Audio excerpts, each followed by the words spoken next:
du coup.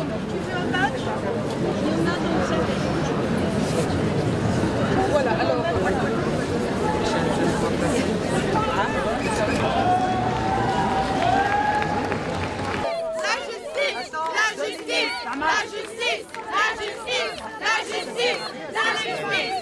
Recule, recule.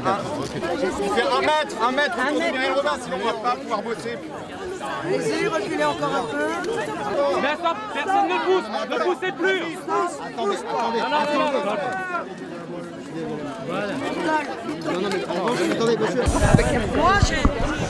Bonjour à toutes et à tous. Surtout,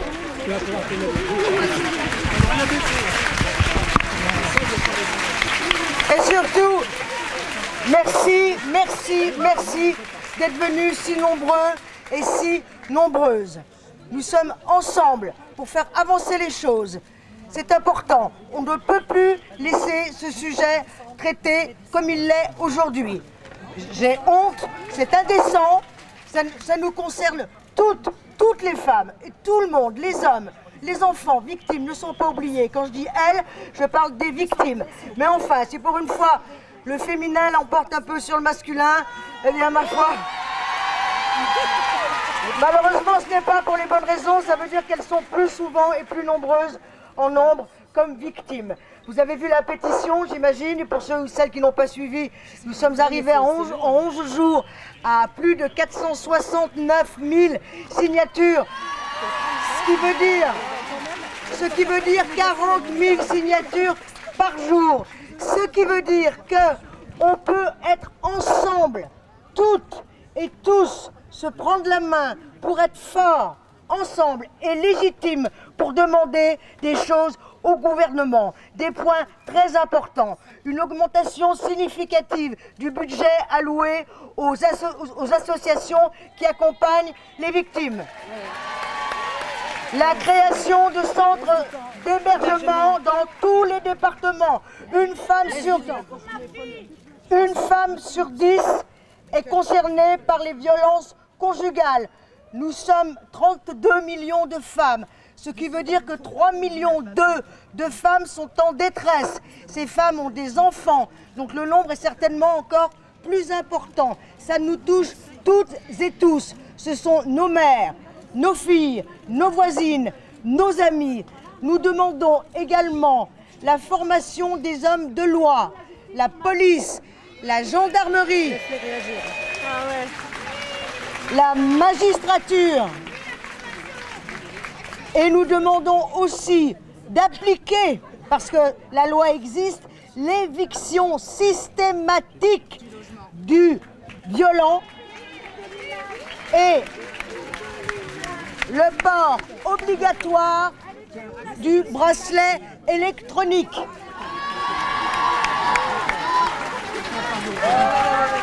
Nous ne devons pas lâcher. Nous ne devons pas lâcher. Nous n'avons pas le droit de lâcher ces femmes parce que demain, ce sera un ou une de nos proches. Il faut rester. Ce n'est pas qu'aujourd'hui que nous sommes ensemble. Il faut que ce soit demain, après-demain, les mois qui suivent, les années. Ça prendra du temps, mais je fais confiance au président, à notre gouvernement, pour qu'on avance ensemble grâce à vous. Continuez de signer la pétition, ne les lâchez pas, comme vous n'aimeriez pas être lâchés si vous étiez en détresse. Faites ce que vous aimeriez qu'on fasse pour vous, s'il vous plaît, pour elles. Quant aux victimes,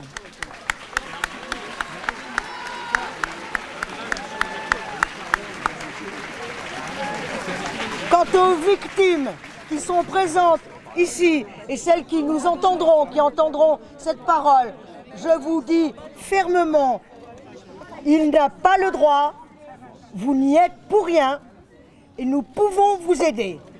Entendez ces phrases, vous n'y êtes pour rien, il n'a pas le droit et nous pouvons et nous allons vous aider.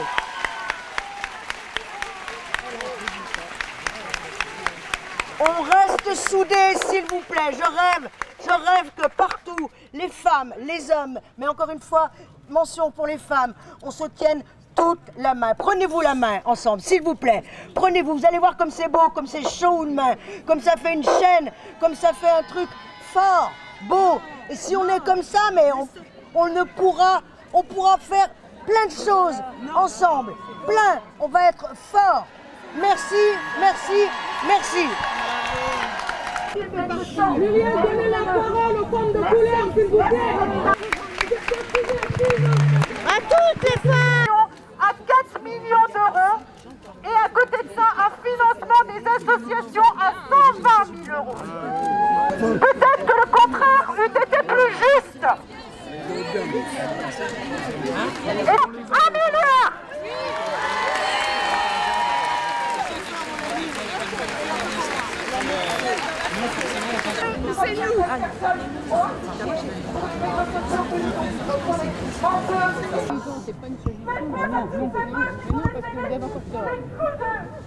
Gardez cette émotion dans un coin de votre cœur, parce qu'il faudra, à un moment, peut-être, passer la vitesse supérieure, parce que les choses n'avanceront pas comme on voudra. Et il faudra, ce sera notre devoir de toutes et tous descendre dans la rue partout en France. C'est fini. C'est fini. C'est fini. On va prendre la main. C'est fini. Donc je compte sur vous pour être là encore et encore et encore. Merci. La parole aux femmes et aux femmes victimes d'abord. La parole à celles et ceux qui agissent. Vous savez, il y a quelques mois, en Espagne, les femmes sont descendues dans la rue, comme ici aujourd'hui. Elles ont créé un mouvement tellement fort, tellement puissant, que plus personne n'a pu l'ignorer. Le droit des femmes a besoin de moyens supplémentaires. On a besoin de moyens pour la formation des juges, des magistrats, des policiers. On a besoin de formation aussi pour accompagner les femmes dans ce drame terrible. On a besoin de moyens. À Paris, nous avons 3 centres qui sont aujourd'hui bloqués, 3 centres qui pourraient accueillir, qui sont prêts. Les locaux sont là. Il ne reste plus qu'à signer. On a besoin des moyens de l'État pour avancer. 3 centres qui sont bloqués aujourd'hui et qui pourraient accueillir des femmes avec leurs enfants victimes de violences. C'est de ça dont on a besoin. Il faut être là, présent, le dire, écouter ces témoignages qui sont bouleversants et agir concrètement avec plus de moyens et ne pas relâcher la mobilisation. Merci à Muriel, merci Eva, merci à celles qui ont porté cette mobilisation, qu'elle ne s'arrête pas. Justice pour les femmes, justice pour les femmes, justice pour les femmes, justice pour les femmes, justice. On écoute Sonia, qui est très bouleversée, qui a besoin de vous dire quelque chose, qui va essayer de vous le dire. Alors on l'écoute attentivement pour la soutenir. J'étais avec un homme violent, pervers, manipulateur, qui m'a violenté physiquement, psychologiquement et sexuellement. J'ai réussi à m'en sortir malgré que la justice n'ait strictement rien fait, malgré les preuves. Et là aujourd'hui, c'est mon petit garçon, presque 7 ans, qui en subit les conséquences. Il a été placé, soi-disant, pour un conflit parental. Malgré les preuves, il a été hospitalisé, il subit de la violence et des agressions sexuelles par son père, donc mon ex-conjoint. Il a été placé dans la famille paternelle. Actuellement, il est placé, je le vois que 2 fois par mois. Malgré toutes les preuves de violence sur lui, d'agressions sexuelles, de violences psychologiques, et des grands-parents paternels et de son père, il n'y a rien qui bouge. Et aujourd'hui, je suis privée de mon petit garçon et il subit toutes les atrocités que j'ai subies moi-même. Et la justice ne fait rien. Et malgré tout, je ne suis pas la seule dans ces cas-là. Le nombre de mamans qui ont vu leurs enfants placés, soit en foyer, soit chez leurs bourreaux, parce qu'elles ont osé porter plainte contre le père de ces enfants pour violence sur elles. Et il n'y a rien qui bouge. On n'est pas aidés, on est traités de menteuses, de manipulatrices et d'aliénation parentale. Et ça suffit, il faut que ça bouge. Il ne faut plus qu'on se fasse violenter, il ne faut plus qu'on se fasse traiter de menteuse.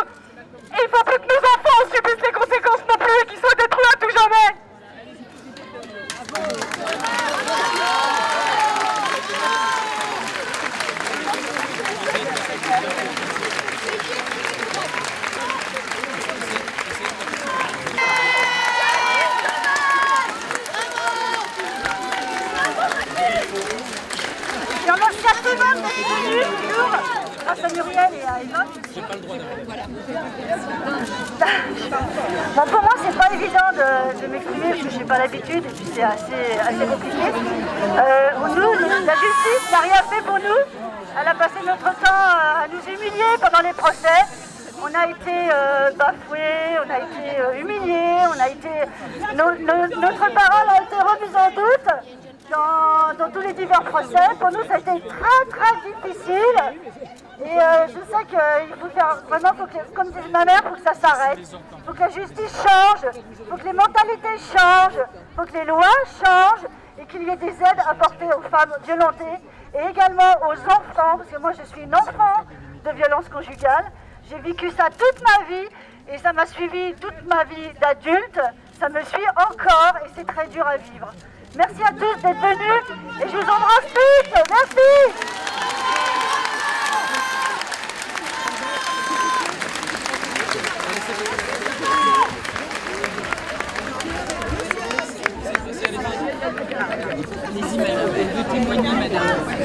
Bonjour.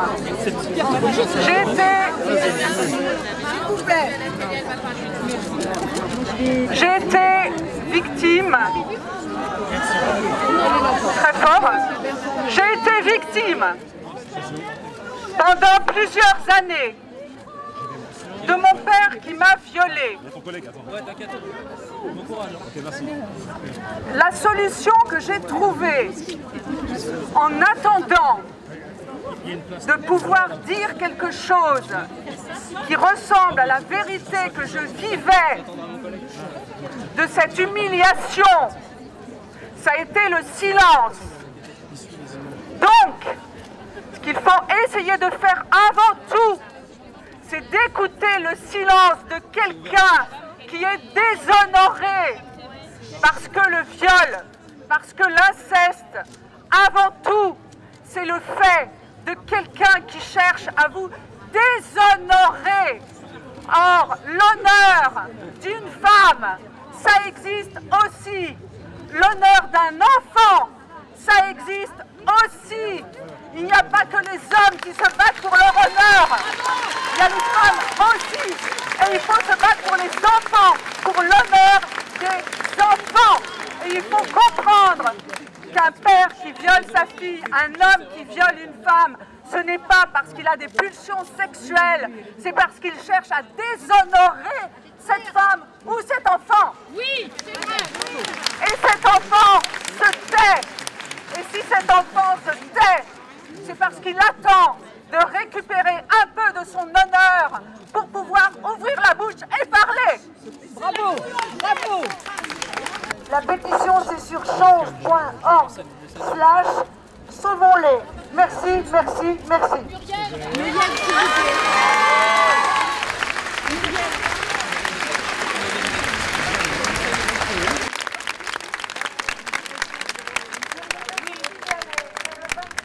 Il y a beaucoup de gens, beaucoup d'hommes, de femmes, et c'est bouleversant, c'est émouvant, et bien sûr je voudrais qu'on soit encore plus nombreux.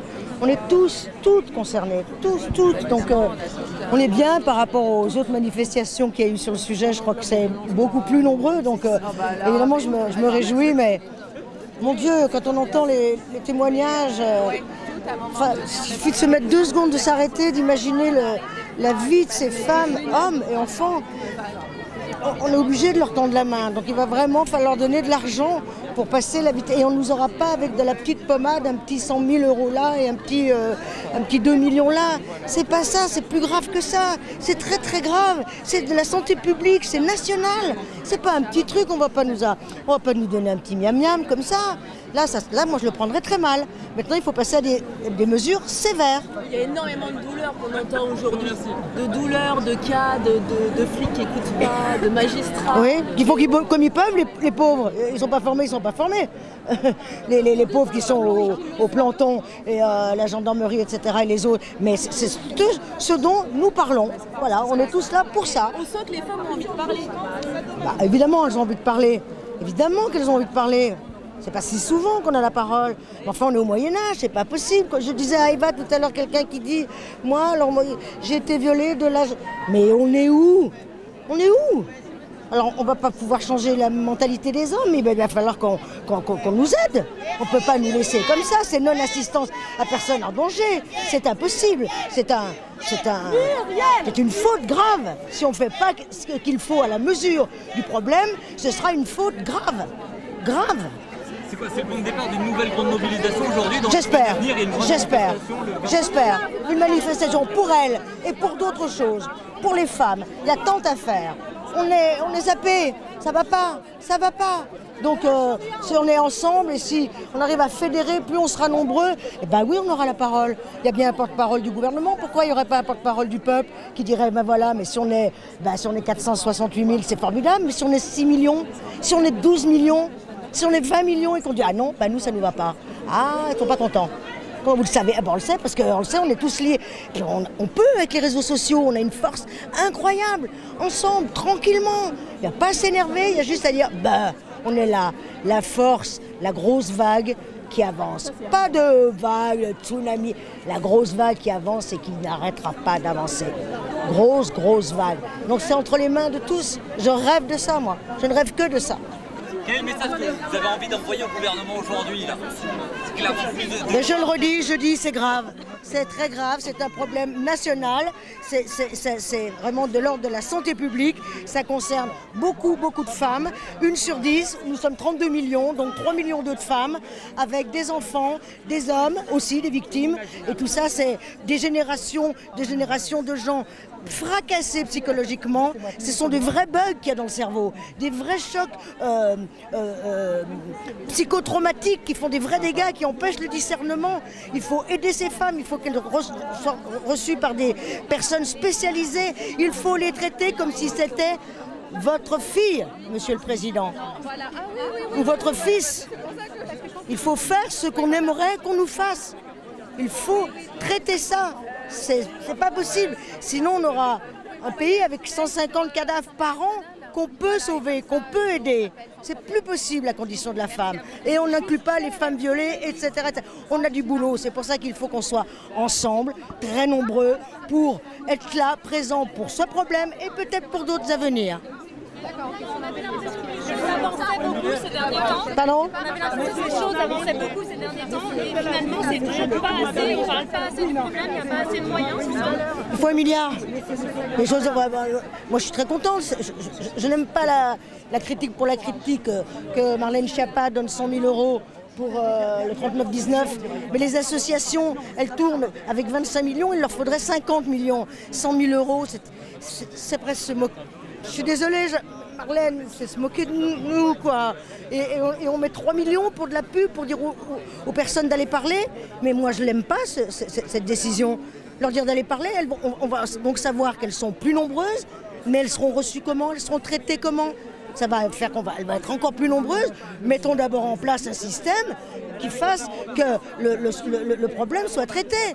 Donc effectivement, il aurait mieux mettre les 3 millions sur les associations et 100 000 sur la télé.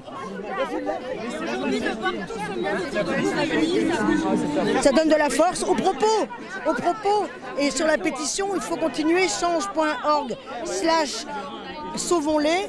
Il faut être nombreux pour être incontournable. Merci. Moi, quand Marlène Schiappa dit qu'il faut aller parler, etc., qu'il y a 3 millions d'euros de spots pour dire ça, ben on saura qu'elles sont plus nombreuses, mais on les traite comment? C'est tout ce dont on parle. C'est tout ce dont on parle, je n'ai pas la solution. Et c'est là où il faut prendre toutes les mesures pour que, effectivement, la femme qui va porter plainte, c'est fini, elle est prise en charge. Il ne peut plus rien lui arriver. Voilà. C'est pas elle la coupable, c'est l'homme violent. Muriel, si un système est mis en place et que ça se sait et que cette femme sait qu'elle sera prise en charge et qu'elle n'aura pas peur et que le cauchemar s'arrêtera pour elle, elle parlera davantage. Mais aujourd'hui, elle sait qu'on va la renvoyer chez elle, on va lui dire madame, on ne va pas ouvrir une main courante pour ça, etc. Elle va retourner chez elle, le conjoint va savoir qu'il a fait ça, il y a des représailles. Donc c'est tout ce dont on parle. Madame Robin, sur l'absence de Marlène Schiappa. Pardon? On va partir par derrière. Elle devait venir, elle a peut-être eu quelque chose de plus important. On est Je veux pas. Je la verrai. Alors, on va pas s'arrêter à des petits détails. C'est plus grave que ça, malheureusement.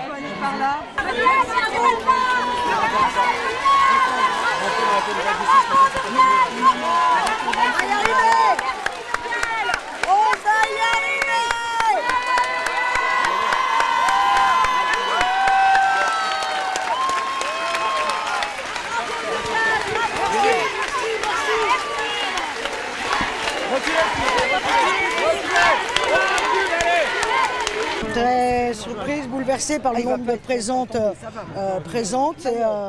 On ne sera jamais assez nombreux, mais c'est déjà magnifique. Et voilà, la parole a été donnée à des victimes. Je pense que ça dit tout. Voilà, ça dit que ça nous touche toutes et tous. C'est pas un autre à qui ça arrive, qui est loin, qui est ailleurs, qui est dans une autre planète. C'est là, tout près de chez nous. Et voilà, c'est peut-être une amie, une voisine. Demain vos filles, hier nos mères. On est obligé de se tenir la main là et d'être pour ce combat-là. Il y aura peut-être d'autres combats, donc il faut qu'on s'unisse tous et toutes, et qu'on soit une force tranquille, mais pleine, ronde, forte, et qui fasse qu'on dise ça, non, stop. Et si on n'est pas entendu, on sera ensemble pour retrouver les idées, pour faire en sorte que les choses bougent. Et il ne faudra pas que ça prenne 10 ans, parce que ça fera 1500 morts. Et là, personne ne sera content. Vous trouvez qu'on n'en parle pas assez? Mais enfin, c'est pas traité. C'est juste pas traité. Il y a 2 centres ouverts, 2 centres d'hébergement ouverts la nuit en France. 3 si je me trompe. C'est juste pas traité. Marlène Schiappa, elle donne 100 000 € pour le 39-19. J'aime pas dire merci, mais est-ce que c'est pas l'indécence qui continue? Enfin, les associations, elles tournent avec 25 millions. Il faut 25 millions de plus, 100 000 €. Ce coup-ci, on ne va pas nous avoir avec de la pommade, avec des petits rikiki, avec des joujoux, des petits yo-yo, et là, tac-tac, et puis ça va les calme. Non, moi je ne vais pas me calmer, et je pense qu'on va personne, tous là, la pétition, les 500 000, on sera peut-être dans 15 jours 1 million. On ne va pas se calmer, on ne va pas calmer le truc qu'on a dans le cœur. Le cœur, de porter ces 150 cadavres par an, il y a des enfants là-dedans. Enfin, il s'agit d'assistance à personne en danger. Donc il va falloir passer la grande vitesse pour un grand sujet national. Un grand sujet national, et c'est du domaine de la santé publique. Concrètement, une augmentation significative du budget alloué aux associations qui accompagnent les victimes, la formation des gens de loi, gendarmes, police, magistrature. Il y a aujourd'hui des lois. Il y a la loi de l'éviction systématique du violent, elle est passée. Elle a été appliquée dans 12% des camps entre 2006 et 2013. C'est pas possible, ça veut dire qu'ils ne savent pas, les magistrats, que la loi existe. Enfin, au bout d'un moment, c'est humiliant. On se fout de nous, quoi. On se moque de nous. Donc l'autre mesure, c'est effectivement cette éviction systématique et l'éloignement et le port obligatoire du bracelet électronique, et enfin la création de centres d'hébergement. J'ai reçu plein de messages, chaque signature il y a un message qui va avec des femmes qui sont dans un état de danger, de peur, qui ne savent pas quoi faire de leur vie, seules ou avec des enfants. Je suis chez une amie, je ne sais pas où elle est, il sait où je suis, il va arriver, mais je ne peux pas rester tout le temps chez mon ami, qu'est-ce qui va m'arriver, je vais peut-être mourir. Enfin, c'est un truc, c'est la guerre. C'est une sorte de guerre comme ça, souterraine, enfin qui se passe chez les gens, où il y a quand même beaucoup de morts, hein, c'est beaucoup, 150 par an. Donc il faut des centres d'hébergement, il en faut.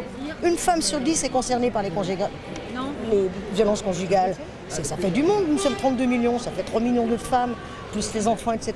Ça nous touche tous. C'est du domaine de la santé publique. Donc il faut 1 milliard. C'est pas 800, c'est pas 100, c'est pas 1,2 milliard, vous voyez, c'est un truc bien net, tac, 1 milliard, paf. Voilà. Merci. Merci. Allez, s'il vous plaît, reculez maintenant, laissez-nous sortir. Bravo, merci. Attention,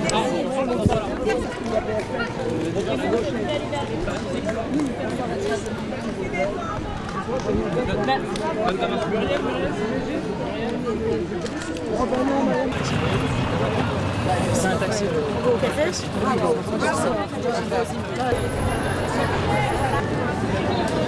Non mais t'as rien pris là. Il y a des gens qui prennent un photo qui filment. T'as rien pris. Pourquoi vous êtes aujourd'hui présente à Paris devant le palais? C'est le combat d'une vie, on ne croit pas que ça peut nous arriver et malheureusement un jour tout éclate. Donc moi, j'ai pas été victime de violence physique, mais de la violence psychologique principalement, qui a terminé par de la violence physique, effectivement quand même. Et aujourd'hui, je me bats pour mes enfants, je me bats pour moi. Je me bats pour mes enfants parce que la conséquence post-séparation, c'est l'aliénation parentale. Et aujourd'hui, je vois plus mon fils de 10 ans parce qu'il a complètement pris le parti de son père. Et aujourd'hui, du coup, je me bats pour ça, pour condamner l'aliénation parentale et pour surtout obtenir, comme au Canada, la garde de mes enfants qui, d'office, en cas de séparation suite à des violences conjugales, on donne la garde à la mère et on protège les enfants. Voilà, tout simplement. J'imagine que vous avez été ému par les différents témoignages et la prise de conscience qu'il y a au niveau de la violence faite aux femmes ces derniers mois. Bien sûr, ému, oui, et on profite. Pour nous, c'est quand une personne médiatique peut nous aider à nous faire entendre, c'est la meilleure des communications possibles. Et donc on profite vraiment de ça, d'histoires d'autres qui malheureusement effectivement ne sont peut-être plus là pour en parler et qui sont là pour en parler pour justement militer et voilà, et nous battre, quoi. Donc un grand merci à Muriel Robin si elle peut nous aider à nous faire entendre et à faire réagir la justice, qu'elle est un peu plus moins frileuse, hein, plus de cran. Voilà, vraiment merci. Si c'est pas trop indiscret, revenir sur votre histoire personnelle, pourquoi vous êtes là, si vous pouvez un peu nous expliquer votre parcours personnel. Ça après c'est toujours un peu plus compliqué de parler de soi. Moi effectivement j'avais quelqu'un en face de moi qui était pervers narcissique, donc qui m'a isolée. De toute façon le process il est toujours le même, hein, pour toutes les victimes de violences conjugales. La période lune de miel où le monsieur se montre sous son meilleur jour, nous dit ce qu'on a envie d'entendre, nous fait beaucoup parler pour effectivement voir un petit peu nos points faibles et puis surtout notre parcours, nos malheurs, tout ça. Et du coup, se sert de tout ça pour mieux représenter l'homme idéal. Et après, on tombe dedans, hein, l'étau se resserre, la cage dorée se forme et puis c'est l'emprisonnement, le mariage, les enfants, la maison pour nous rendre le départ impossible.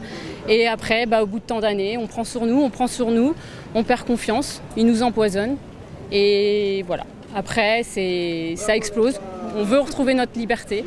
Hein, quand on enferme quelqu'un, le seul truc qu'on recherche, c'est d'en sortir de notre cage et de retrouver notre liberté. Donc voilà, ça se finit souvent en violence au moment de la séparation, justement. Et combien de femmes ne s'en sortent pas et sont tuées parce qu'elles émettent juste le désir de retrouver leur liberté. Donc voilà. En gros, mon histoire personnelle, c'est un peu comme celle de beaucoup de femmes. Qui vivent la même chose, voilà.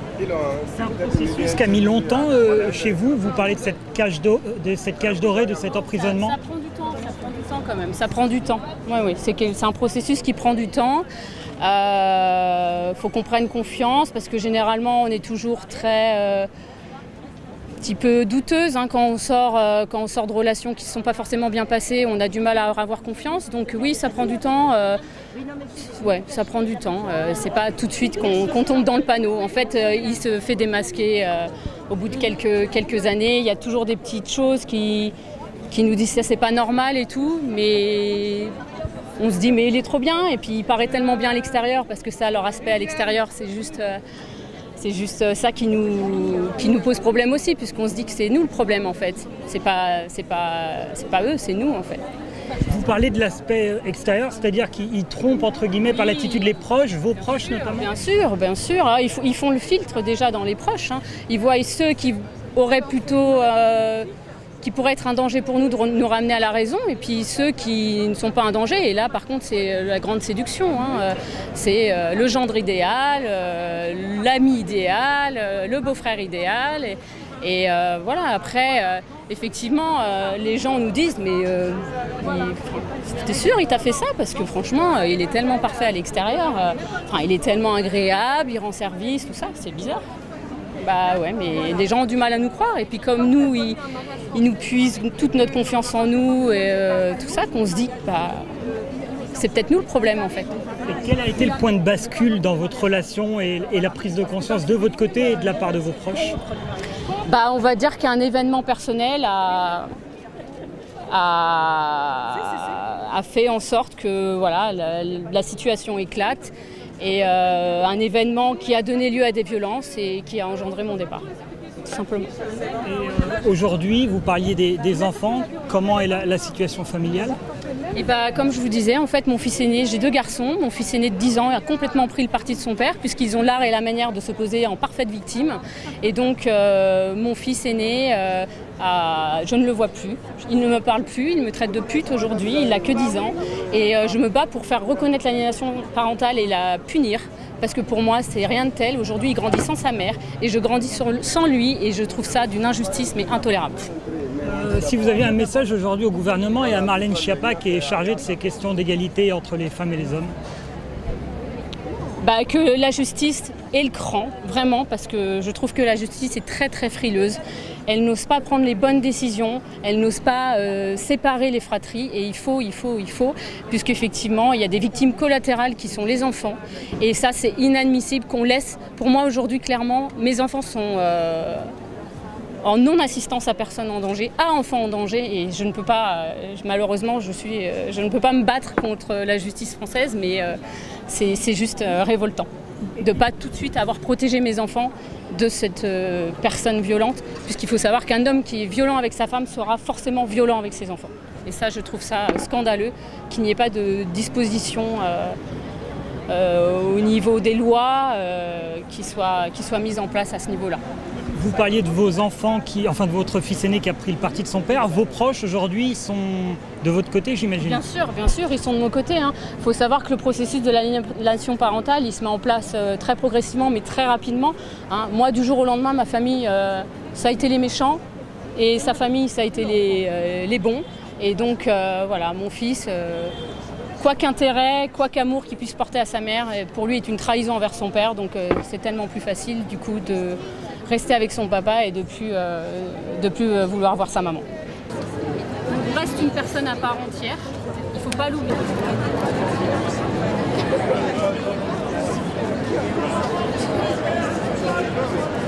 Je suis là aujourd'hui parce que pour soutenir les femmes, et évidemment le fond de ce que disait Muriel Robin tout à l'heure, bon, il n'y a pas que elle, mais je suis là aussi parce que je me sens complètement concernée, parce que j'ai été victime de violences conjugales pendant plusieurs années.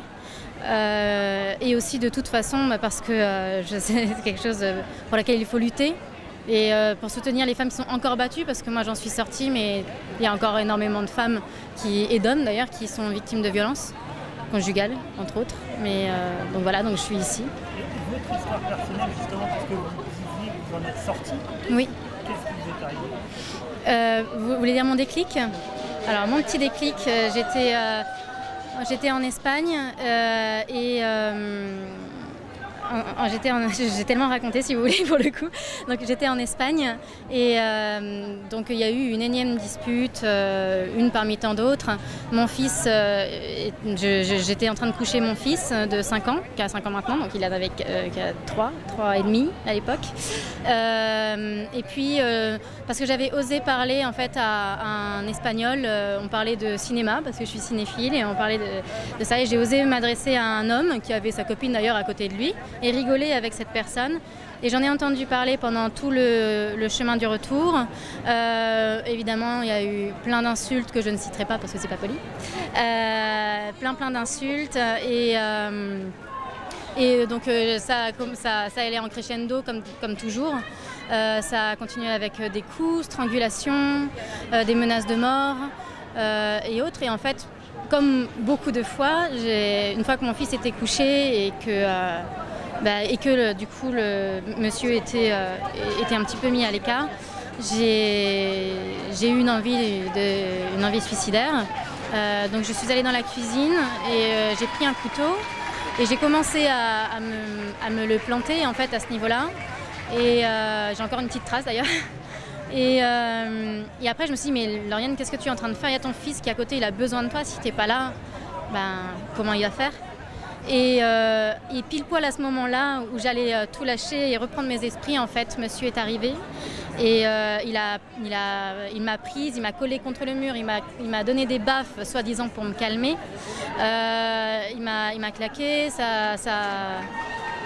il a toujours réussi à claquer sans que ça fasse trop de traces, en tout cas pas ce jour-là.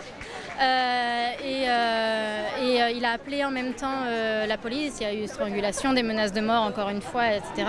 Il a appelé la police espagnole en disant oui, venez à tel endroit, à telle adresse. Ma femme est dans la cuisine avec une arme blanche et elle me menace de mort. Lui. Voilà. Comme quoi moi j'allais le tuer. Et quand les policiers sont arrivés, donc forcément j'étais dans un état d'hystérie, c'est-à-dire d'hystérie, je ne sais même pas le bon terme, je sais pas trop comment m'exprimer, mais je pleurais de tous les côtés, j'arrivais plus à respirer, etc. Donc forcément je passais pour hystérique, vous voyez. Et monsieur est parti avec sa petite guitare et puis il a dit je vais à l'hôtel. Bon courage avec elle, c'est une folle. Et il est parti. Et c'était mon déclic parce que moi j'ai jamais osé le dénoncer, j'ai jamais osé j'ai jamais porté plainte, j'ai jamais osé parler mal de lui, encore moins appeler la police. Et lui il a fait tout ça en plus en disant que moi je voulais le tuer, il a inversé les rôles et ça a été une rupture terrible. Alors je l'ai mis, une fois rentré en France, je l'ai mis une première fois à la porte, il est revenu parce qu'il y a eu lune de miel, etc.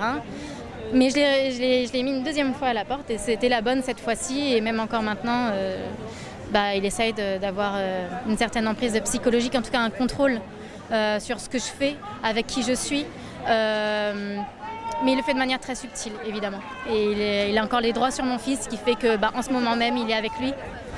Et quand je lui ai demandé s'il était avec mon fils, s'il pouvait être avec mon fils aujourd'hui, parce que c'était la semaine qui lui correspondait, il m'a dit oui, mais t'es où? T'es au travail? C'est où ton travail? C'est quoi ton travail? De quoi? Comment? Pourquoi? Et voilà, c'est le message auquel je dois plus répondre, mais voilà. Je sais pas si j'ai un peu extrapolé, mais...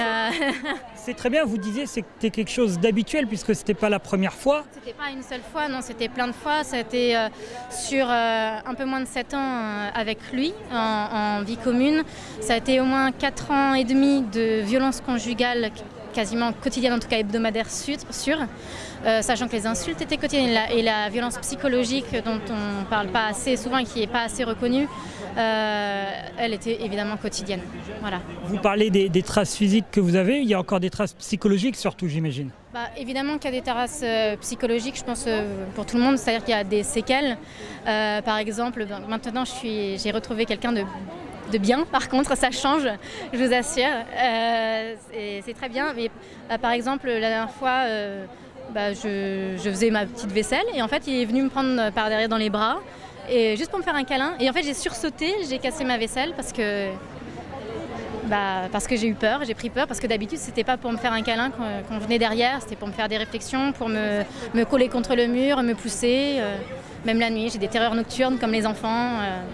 Voilà. Et puis il y a mon fils aussi qui du coup a ses séquelles aussi et qui voit encore son père et qui est très conscient parce qu'il a été témoin de beaucoup de choses, notamment de violences, de toutes les violences possibles que le papa a pu avoir du coup sur moi. Mon fils a aussi été victime, mais ça je ne peux pas le prouver.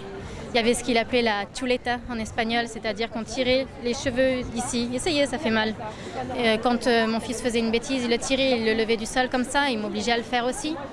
En me disant que c'était la seule méthode et que comme au Pérou ça se faisait comme ça, fallait que je fasse pareil parce qu'en France on sait pas faire, que ma culture on était des moins que rien, etc. Enfin, du rabais tout le temps. Il l'obligeait à manger en moins d'un quart d'heure.